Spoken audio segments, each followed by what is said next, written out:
Now on to the first of our speakers. Tanya Castell is the chair of Changing the Chemistry and is also on the Women on Boards UK Advisory Board. She has a portfolio of roles on many other different boards, including Fettes College, Faster Payment and Scottish Canal. So she is speaking from a position of personal experience. Tanya's going to talk to us about why boards should be diverse. Lauren touched on that, and I think we all know in our hearts why they ought to be diverse, but I think Tanya's got the science behind it, definitely, and that's very important. Also, the benefit of board roles to individuals. It's not just about what you can give an organisation, but what do you get out of it as well, because it needs to be a two-way street.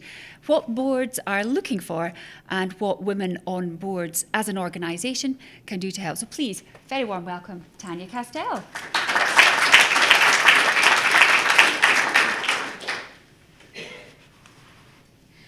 Good evening, everyone. I'm absolutely delighted to be here. And as I've said, I'm wearing two hats. So I'm actually chair of Changing the Chemistry, but I'm going to be talking from a Women on Boards perspective. So hopefully that makes sense. So I kind of thank myself for inviting myself. And why am I here? I guess I really got involved when I started out on my own board journey, and I realised that, it does take a while to kind of get the hang of what you need to do and how to go about it. And I kind of felt, well, one of the ways of short-circuiting it for other people is to start sharing those experiences. In fact, I met the lady who's the MD of Women on Boards in a queue for lunch at an event about the role of the non-executive in the public sector at accountancy conference down in London. So you never know. What I believe passionately in is diversity of thought, and that the key thing there is that, diversity of thought, we get better decisions, and therefore hopefully we get better outcomes and a more successful, I guess, economy overall. There is possibly one tiny element of an elephant in the room, in that some people might say that I don't look that diverse. I mean, clearly I'm female. I'd like to assure you I am female. But I am a professional white woman. I have a banking background, don't boo. But I think in terms of the organisations, we're all very much in terms of interested in wide diversity of individuals and are keen to welcome women, and in fact, of all different backgrounds. So don't be put off by what I look like, I guess is what I would say. So diversity makes us smarter. Ooh, there we go. Ooh, gone too fast now. I'll get the hang of this eventually. You're going to see all my slides before I've even started. It's all right, you haven't got all of them. So how diversity makes us smarter. I did actually send out the link to the article with this because, as I think many people know, the research shows that it brings a whole load of not just innovation and creativity, but different ways of approaching problems. So ultimately, it's not actually just about gender diversity, but I think gender diversity is the one very much missing element in the boardroom today. I think the 2011 census shows that 96% of Scots are white. So in terms of diversity, that's one of the easiest ones, is the gender one to tackle. But clearly, ultimately, it's about all types of diversity. There was one example, I think it was Toyota, had a major problem with a wheel bearing, and they couldn't get a solution, and all their best engineers had been looking at it. So they then ended up putting out the problem around their organisation. And it was some chap, I think in Korea, who said, well, actually, had you tried X, Y, Z? And they solved it within a matter of days. So there we go. Different people looking at the problems in different ways. Oh, there you go. Got it wrong again. So Nikki alluded to it earlier, but there is research that shows that companies with a higher percentage of women in management perform better. Now, clearly, all of those who are experts at statistics will know that correlation is not the same as causation. So just because there are more women doesn't prove that that's the factor that delivers the performance. But I think there probably is something in saying that the culture of an organisation that allows you to get that many women at the top probably is something to do with why they perform so well. And this is a graph of from Credit Suisse looking at the share performance, and you can see that the The pale blue line, which is the top line in terms of performance, is where you have 50% of women in the boardroom, whereas the red line at the bottom is the entire universe. And this is based on companies in the United States, but there is information that has similar output for other countries. So there is a very, very strong business case. I don't think that that's necessarily always known, so I would encourage you to promote that to perhaps the male colleagues that you work with. So that's why we need the diversity in the boardroom, and I have a lot of conversations with individuals about, well, I want to get to the boardroom on merit. And I have always believed in meritocracy, and I've had a lot of conversations about, well, we shouldn't need quotas. And I think what we perhaps all of us underestimate is the impact of unconscious bias on our decision making. So whilst we would all love it to be a meritocracy, in reality, it isn't. Okay? It is not a meritocracy. And there is a question of how aware are you of your own biases. You can actually go, there's something called Project Implicit, which you can find on the Harvard, if you search under Harvard and Project Implicit, you can actually test a whole range of your own biases. And I would say, for example, if you have a little daughter, I'm afraid I don't have kids, but if you have a daughter and she starts being very sort of forceful and directive, do you say, don't be bossy, or do you say, there's a great leader in the making? What are our stereotypes that we've got? And I think for us to be aware of how those biases that have come from really mainly our nurture, how are they influencing our decisions? And there's a piece of research done which you can read about in, Margaret Heffernan wrote about it in Willful Blindness, where she talks about how they introduce blind auditions into orchestras in the States. And you sort of think, orchestras, how on earth can it make a difference in an orchestra whether you are male or female? Anyway, the research showed that the success rate of women went up 50% at first audition, 300% at final audition, right? 300%. So for me, I do actually personally support quotas. Not long term, totally agree, but we need to get enough women at the top so that we're not unusual creatures to have there, and that people are used to seeing us there. So they shouldn't be there long term.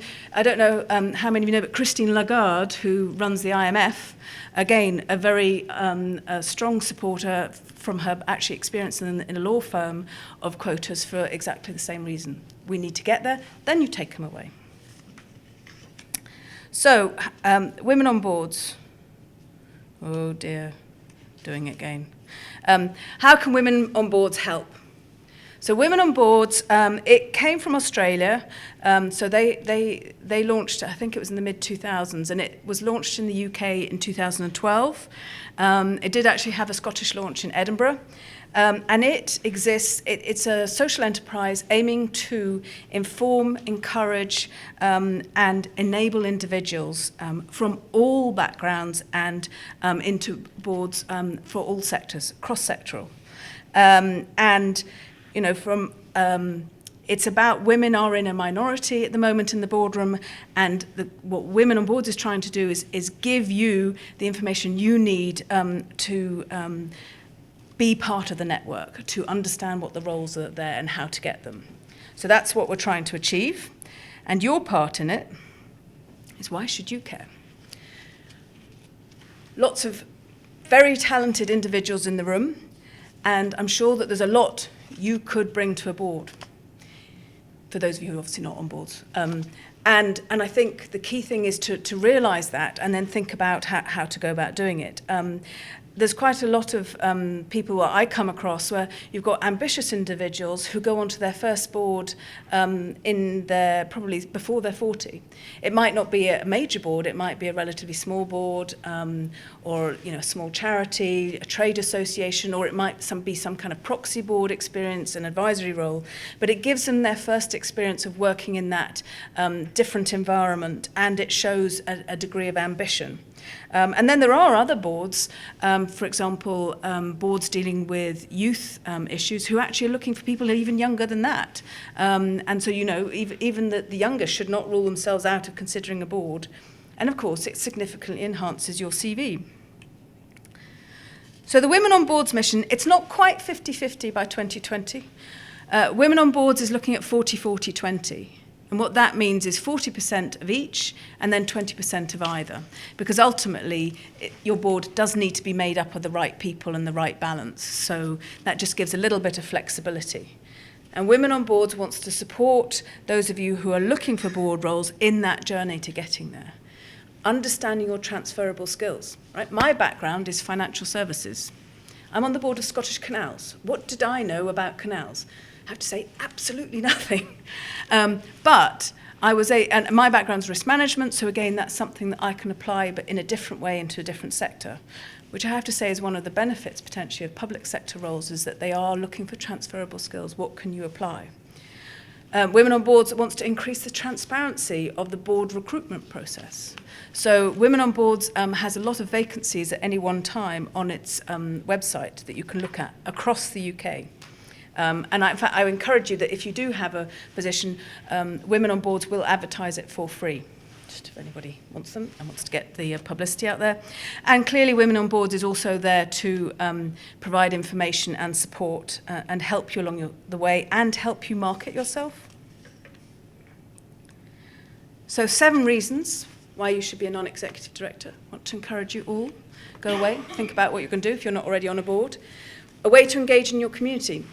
If you're living up here, then, for example, Highlands and Islands Enterprise might be a brilliant one. I have to do another little pitch here. Visit Scotland will be advertising any day now for board roles. They would kill me if I didn't mention it. So you might want to look out for that. You can register for the emails at Appointed for Scotland, and then you'll get the emails of the roles as they come through. It's a point of difference in your CV. It shows a degree of ambition, a willing to stretch yourself, look at different areas. It gives you a greater network, an understanding of a different market, different industries. As I say, I'm learning about canals. In fact, I'm looking at one. I got onto the long list because I'm changing one of my roles out at the moment for something that's in a regulatory space in a totally different sector again. It enables me to stretch myself. Develop your leadership skills. So there's a whole range of things that a board position will give you. And I would say extend your network, particularly if you want to do more board roles, is one of the most important things you need to do. Because certainly in the corporate world, that's going to generally be how you get your roles, is through your network. So lots of benefits to yourself in terms of 7 reasons to be a non-exec. And there's a wide range of opportunities. So charities. Just in Scotland alone, there's almost 20,000 charities. And I can assure you, I mean, I'm on the board of a number of charities. FET is a charity, Changes the Chemistry is a charity. I'm on the board of Sorvis in Glenurquhart and Strathglass. Most charities are always looking for board people. Maybe not the ultra big ones, you know, the Red Cross or what have you. Most charities have spaces on their board and would be interested in people who are willing to help. Public bodies, NDPPs, as they're known, non-departmental public bodies, agencies, public corporations, a wide variety. I can tell you about them at length if you're interested later. Housing associations, quite often a charity, but again, quite big businesses. They're running quite a lot of, houses that need to be managed. Arts and sports boards, if that's your particular area. Sports Scotland, there's all sorts of different sporting boards there, and UK boards too. FTSE and private sector corporates. Now, corporates are the difficult one. At the very top end, they will advertise or go through headhunters, but generally speaking, it is through people you know and talking to people and being networked. I can assure you, I have to say, you're probably not going to get massively wealthy in the non-exec space. Have a lot of fun, learn, make a lot of interesting people, but that world of the non-exec in the corporate world is harder to do. And in fact, most of the time when you hear that women are making progress in the boardroom, they talk about the FTSE 100 or the FTSE 250. Clearly, that's only either 100 or 250 companies. I mean, that's nothing. There are thousands of companies. Now, clearly, the tiny ones may not have boards if they're, family, one-man companies or what have you, but there are lots of boards out there. School boards, I'm on the board of FETIs, as I said, building societies, and then pension investment trusts. So even if you're working in an executive role today, it might be that that there's a pension fund. And that's one of the things I did both at UBS and at HBOS, is I put myself forward as a member-nominated trustee for their pension fund. And that way you get training around corporate governance, and that sort of it helped me certainly on my journey. So another option to consider. And again, within your organisation, they quite often support you having maybe one role. There's no conflict alongside your executive career because of the leadership development it brings. How are directors selected? Well, clearly, you would like to think that it's obviously the best match with selection criteria, apart from when people tap people on the shoulder. But that should be. However, if you see a job description, do not rule yourself out if you do not meet all the criteria. Changing the Chemistry helped a chairman find a board member, and they were particularly keen on having a female, and they sort of said, I was so pleased the person actually met all the criteria. Board chairs are not necessarily expecting that people will hit all of them, so don't rule yourself out. After all, this one I've just applied for, I needed to know about a particular sector, which I know nothing about. And they said, no, it's actually all right, we've got too much of that on the board already. The fact you know nothing about it is fine. We'll see. Relevant skills and experience. So, the career that you've had, or it might be the industry you've been in, or it just might be that you understand the board and corporate governance or some specific area like risk management. So, there's a whole range of things that people might be looking for. Then there's your personal qualities. Intelligent, inquiring, curious. I'm very curious. I ask a lot of questions. Ability to understand complex issues. Ability to collaborate, work in a team. Sort of a board is not quite a team in that you all have to be independent in thought. Don't want groupthink. But at the same time, you have to you can't just all sit there in your own positions. You have to find a way through. Thoughtful. And then there's something about personal fit. And of course, that's a difficult one because we're trying to introduce diversity into the boardroom. So we want difference around the boardroom, but at the same time, it still somehow needs to work together enough, because a truly diverse board is very hard to manage. So there's a balance there, which is a way to manage through it. And a convincing self-advocate. I have to say that this is where I think women generally fail miserably, I have to be honest. Probably including myself in the past. We are not good at this, and we need to practice it. To be able, I'm not talking about spinning, I'm not talking about overstating, I'm just talking about presenting what we have in the best possible light. Truthful, but best possible light. We need to practice. Now, I'm sure there'll be some exceptions in the room, but there are a lot of us who are not good enough at that. And Women on Boards will help you with that. So how do we do that? Women on Boards has, firstly, Getting Started. They run Getting Started workshops and help with your profile, what they call a Women on Board profile. Now, I have to admit at this point, they have not ever run a workshop in Inverness. However, I do part of the workshop when they do it in Edinburgh. I am hoping, if we can find a location, that we will be running a workshop in Inverness, potentially even in June. If you're interested, please do email us. And we will, as I say, we're looking at potential dates, and if we might, hopefully, have found a location who will host us. So we are hoping to bring it to Inverness if there is enough interest. So they also have, Women on Boards, as I say, have a vacancy board. So there's usually over 200, 300 vacancies on that across the country. And as I say, I do encourage people who I come across in Scotland to put their roles on there. If I see something in the Inverness Courier, send it off, take a photo, send it down to Women on Boards. They about 40% of the roles they have are paid, so not that many corporates. About 23% public sector, 45% not-for-profit. They do have some private roles there, about 7% at the moment. And Women on Boards has had over 300 successes so far, known successes. So there's a lot to offer. So, in conclusion, I don't know how many of you watched the boat race, But the fact that the female boat race was on this year for the first time was down to Helena Morrissey. I don't know if you did watch, you might have seen she was actually there in the background with her nice leather boots. She runs Newton Asset Management, which is part of Bank of New York Mellon, and she insisted that if they were sponsoring the men's, they would sponsor the women's only if the race was on the same day. So that was thanks to her. She runs the 30% Club, which is about convincing the chairman of the FTSE 100 boards to get 30% women. So, just little steps and we can get there. So finally, would be great if you could join Women on Boards. Actually, just to sign up and get the emails is free. Don't have to pay anything. What you do need to pay for is if you need further support, and that is, I have to say, £120 a year, but good value. You also get access to the vacancy board for that. And there's Twitter address as well. I'm afraid I don't tweet, but please do. Thank you very much.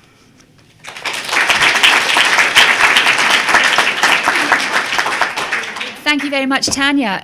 Mention there of Christine Lagarde. The statistic I love best, and the quote I love best of hers, is about women being in the top positions in organisations. And what she says is, perhaps if Lehman Brothers had been called Lehman Sisters, well, you can guess the rest. The world wouldn't be in the mess it's in. We've had a few questions actually from our online audience, and I don't know if anyone here has a question, we can take one quickly. But so down here, Jane, we'll get a microphone to you. But in the meantime, Cassandra from Elgin is asking, and in fact, similar question from Isabel Rhodes. How does the recruitment process work? I mean, you talked a lot about applying for board positions, but can you just give us a little on how the recruitment process works? Is it like a normal interview process usually? So it varies. So if you're going for a public sector, there is a specific... there's a variety of ways of doing it. They quite often use a competency-based application form, and then they will quite often have an interview panel, which you would quite often also do a very short presentation or talk at the start, and then, as I say, it would be the chair of the board, someone from the civil service, and an independent advisor. If you're going for a private sector role and you've been approached, say, by a headhunter, you generally meet with a headhunter. These days, they're much more flexible to do them over Skype, that first one. And then you would have an interview probably again with a panel of people.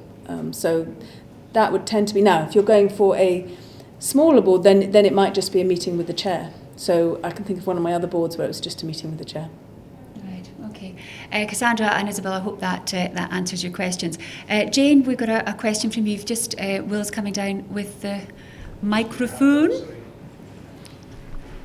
There we are. Hi there. I'm wondering how, I know when I had my children in my 30s that I'd had a successful career and I took a step back to have them, but I hadn't lost all that experience. But I was treated like that when I was going back to the workplace. How can Women on Boards help women who've got great experience but are just taking a bit of time out when their kids are young? How can they use that on the boards, and how can you help them to realise they've got a place on boards? Well, I think firstly I would say that just because you're not necessarily in the workplace now does not mean you're not going to add value, because you still have that experience. And in fact, one of the things Women on Boards talks to organisations about is encouraging their women, when they're off, to actually maybe consider, say, a charity board. I mean, quite often charity boards don't meet huge amounts. They might meet only 4 or 6 times a year, and there might not be that much in additional. So it's actually quite a good way of keeping an activity. And also, I know women quite often lose confidence. So again, by looking at something like that, that can again keep that confidence up before you go back into the workplace. So Women on Boards clearly will work with people to we're very keen to get that message across, that actually you've still got that experience, you've still been through that, and in fact you're running another kind of business at home. Which can actually be an awful lot trickier sometimes than being in the workplace. Does that answer your question, Jane? Yeah. Perfect. Any other questions just now for Tanya? There's one. Yes, there's one just over in the corner there. Thank you very much. You were saying that if you join Women on Boards and they would help you try to promote yourself to get on one of these boards, how would you actually help, particularly if you're living up in this area and not in the central belt? How would we actually tap into that help? So the Women on Boards is, and obviously I am sitting with 2 hats on, so I'm slightly conflicted. Women on Boards is a larger organisation, so they run a workshop. The Getting Started workshop is one of the places where they'll help you start to think about how to put yourself forward and how to present yourself. I have to also say that changing the chemistry would also maybe do some perhaps more hands-on, and we are growing up here, so actually we can maybe do some more up here too.